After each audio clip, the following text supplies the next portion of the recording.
গাজওয়ার শব্দের অর্থ হলো অভিযান, আর হিন্দ হলো স্থানের নাম।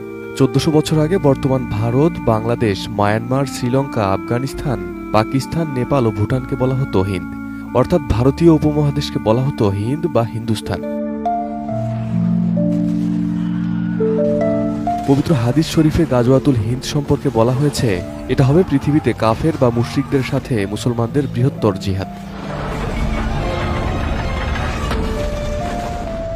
এই যুদ্ধে হিন্দুস্তানের মোট মুসলিমদের 1/3 শহীদ হবেন, এক অংশ পালিয়ে যাবে এবং শেষ অংশ জিহাদ চালিয়ে যাবে এবং চূড়ান্ত বিজয় লাভ করবে।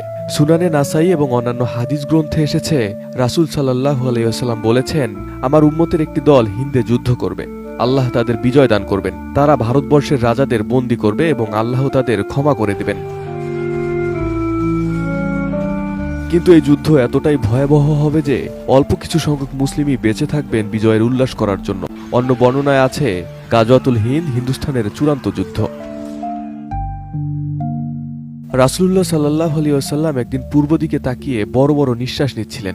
এমন এক সময় এক সাহাবী রাসূলুল্লাহ সাল্লাল্লাহু আলাইহি ওয়াসাল্লামকে জিজ্ঞেস করলেন, ইয়া রাসূলুল্লাহ, আপনি এমন করছেন কেন?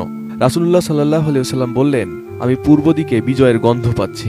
সাহাবারা জিজ্ঞেস করলেন, ইয়া রাসূলুল্লাহ, আপনি কিসের বিজয়ের গন্ধ পাচ্ছেন? রাসূলুল্লাহ সাল্লাল্লাহু আলাইহি ওয়াসাল্লাম বললেন, পূর্ব দিকে মুসলিম ও মুশরিকদের সাথে যুদ্ধ শুরু হবে। যুদ্ধটা হবে অসম। মুসলিম সেনাবাহিনী থাকবে সংখ্যায় সীমিত, কিন্তু মুশরিক সেনাবাহিনী থাকবে সংখ্যায় অধিক। ওই যুদ্ধে মুসলিমরা এত বেশি মারা যাবে যে রক্তে মুসলিমদের পায়ের টাকনু পর্যন্ত ডুবে যাবে। রাসূলুল্লাহ সাল্লাল্লাহু আলাইহি ওয়াসাল্লাম সাহাবীদের বলেন, যুদ্ধে মুসলিমরা 3 ভাগে বিভক্ত থাকবে। এক ভাগ বিশাল মুশরিক বাহিনী দেখে ভয়ে পালিয়ে যাবে, তারাই হলো জাহান্নামী। আর এক ভাগ সবাই যুদ্ধে শহীদ হবেন। শেষ ভাগ আল্লাহর উপর ভরসা করে যুদ্ধ চালিয়ে যাবে এবং শেষ পর্যন্ত জয়লাভ করবেন।